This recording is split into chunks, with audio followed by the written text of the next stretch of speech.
What if you remembered something no one else does? What if a moment repeated itself, exactly the same, down to every sound, and you couldn't explain why? What if your memories didn't match reality, but felt just as real as anything else? These aren't stories from science fiction. These are real accounts from people who noticed something strange, a crack in the pattern, a skipped frame in the film of reality. In this video, we'll explore the most unsettling glitches people have experienced and why they make us question what's real and what isn't. Déjà vu is one of the strangest feelings you can have. It comes quietly, like a whisper from somewhere just behind the present. You're walking down a hallway, hearing footsteps and voices, and suddenly, something clicks. You've done this before, not just something like it. This, exactly this. The texture of the wall, the rhythm of your steps, the half-finished sentence in the background. You knew it was coming before it arrived. But here's the thing. You haven't been here before. Not in this building. Not with these people. And yet, your body is sure. Déjà vu isn't rare. Studies suggest around 60 to 70% of people experience it at some point in their lives. But that doesn't make it less eerie. Psychologists often say it's a memory glitch. Your brain accidentally processes the present as if it were a memory, a brief misfire in the hippocampus, or an overlap between short-term and long-term memory pathways. But even that explanation doesn't fully resolve the feeling, because déjà vu doesn't just feel like remembering. It feels like knowing, like recognition that reaches deeper than logic. Some theories suggest it's the result of neurological lag, where part of your brain perceives an event a split second before your conscious mind does. Others say it's caused by similar spatial layouts triggering memory fragments from entirely different places, like the shape of a staircase reminding you of a childhood home you've long forgotten. But beyond the science, there's something else, a spiritual interpretation. Some people believe déjà vu is a sign that you're exactly where you're meant to be, a checkpoint in the timeline, a signal that your life has aligned, if only for a moment, with something larger. Others go further. They say it's a glimpse from a parallel self, a version of you that already lived this moment in a nearby thread of reality, or that it's evidence we're caught in a simulation where certain patterns repeat when the system reuses code. Whatever it is, déjà vu has a strange effect. It doesn't just make you question the past, it makes you question now. Because if you can remember something that never happened, what else do you believe that isn't real? And yet, for all its mystery, déjà vu fades. It leaves no scar, no proof, only a strange little echo in the middle of an otherwise ordinary day.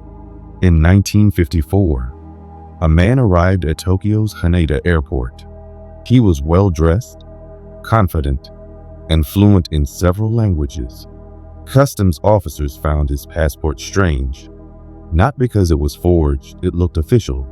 Stamps, seals, travel history, all there. The problem? His passport was from a country that didn't exist. He said he was from Taured, a small nation between France and Spain. He even pointed to it on a map, right where the Principality of Andorra is located. But he wasn't confused. He was irritated. He insisted Taured had existed for centuries, that he'd traveled for business many times before, to Japan, to Europe, to Africa.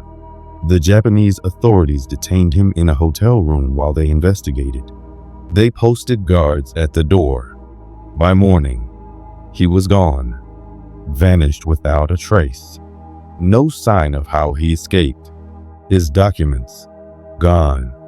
The company he claimed to work for, no record. The hotel he booked in Tokyo didn't exist. The phone number he provided?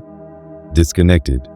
And just like that, the man from Tower became a legend. Skeptics have long tried to debunk the story. They say it's urban myth, exaggerated over time. Maybe the man was mentally ill.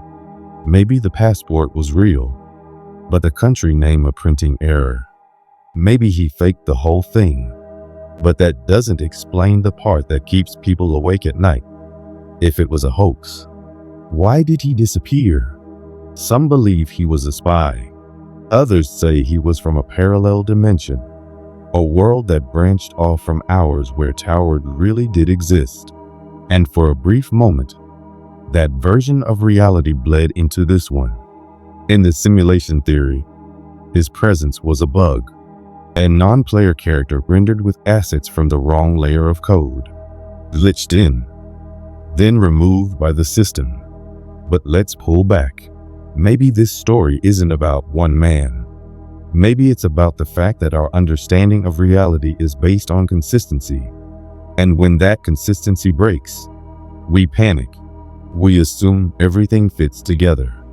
Maps match borders. Passports match countries. People come from places that exist.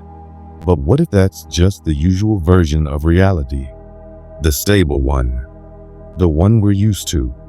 And every so often, something slips. Not enough to destroy the illusion. Just enough to remind us that even the most ordinary systems, like airports, passports, and identities, are held together by an invisible agreement. The man from nowhere wasn't dangerous. He didn't break anything, but he didn't fit. And sometimes, all it takes to unravel our sense of reality is someone who doesn't. You remember something, and so do thousands of other people, but it never happened. That's the Mandela Effect. It gets its name from a strange, shared memory. People remembering that Nelson Mandela died in prison in the 1980s. They recall the news coverage, the funeral, even public mourning. Except, he didn't. Mandela was released in 1990. He became president of South Africa in 1994. He lived until 2013. But to many, that memory, the earlier death, feels real. So real, they question history itself. And it doesn't stop there. Was it the Berenstain Bears? Or the Berenstain Bears? Did the Monopoly Man ever have a monocle? Was it Mirror, Mirror on the Wall? Or Magic Mirror? We're not talking about typos or casual mistakes. We're talking about mass shared memories that don't match reality. People remember the same thing. Wrong. Exactly the same way. Some say it's just flawed memory, that we're prone to confabulation, filling in the gaps with what feels right. After all, memory isn't a recording, it's a reconstruction. And that's true, but it doesn't explain why so many people misremember the same details in the same way. That's when the weirder theories start creeping in. Some believe we've shifted into a parallel timeline, where subtle changes mark the seam between what was and what is, a kind of dimensional drift. Others say it's a result of the simulation updating itself, but failing to overwrite everyone's memory. So some people remember the old version, leftover cache from a patch in the system. There's also the theory that our consciousness is collective, that memories aren't always personal. They can be inherited, transferred, or resonant across minds. But maybe the scariest explanation isn't metaphysical at all. Maybe it's just that we can't trust our own minds. That we go through life believing memories that were never true, and that no matter how real something feels, feeling is not proof. Still, that doesn't change the experience. When you remember something vividly, a logo, a phrase, a headline, and then see it doesn't exist the way you know it did, it's unsettling. It makes you wonder, how much of your past is real? And how much is an echo of a version of you? In a version of the world that's no longer here? The Mandela Effect isn't just about names and logos. It's about the strange fragility of what we believe, and how easily, without warning, reality can tell us, "You're wrong." You check the clock. It's 3:17 p.m.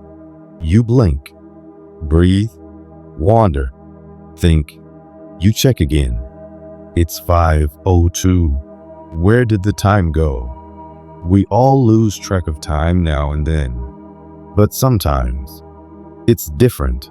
It's not just forgetfulness or distraction. It's as if time didn't move the way it was supposed to. These are called time slips.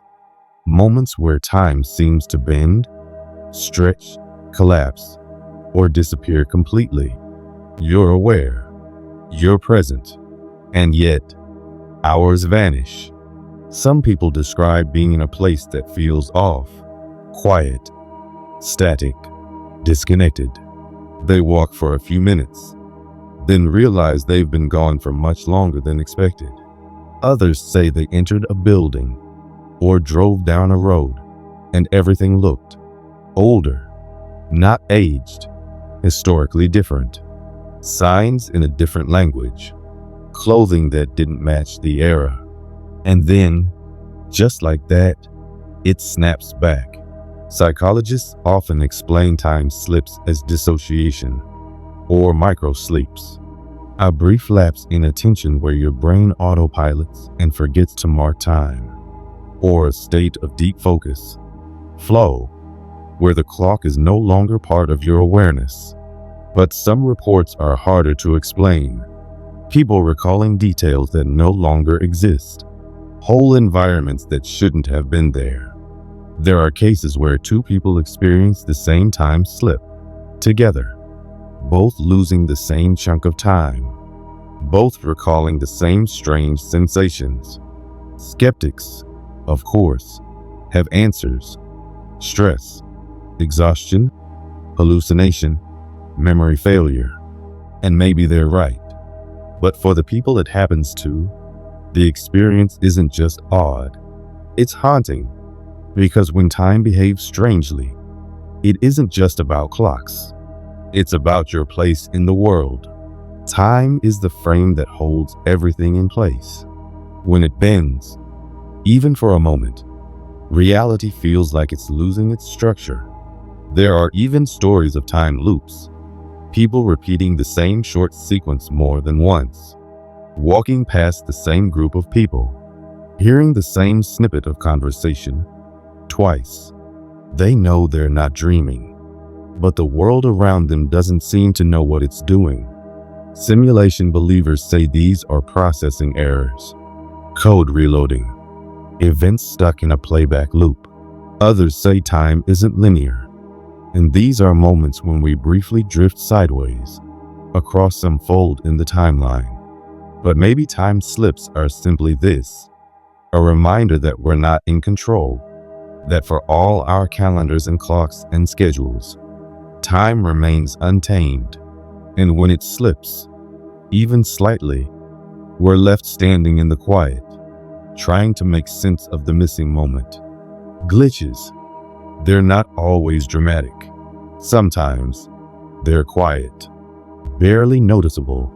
A thought, a chill, a shift in the air that you can't explain. A moment that feels like it's echoing itself. A memory that shouldn't exist. A second that disappears without apology.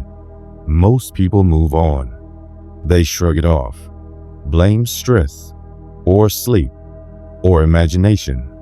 But for a few, it sticks. Not because they need answers, but because for a brief moment, reality didn't behave the way it was supposed to. And when something that always works suddenly doesn't, you start to wonder what's really holding it together.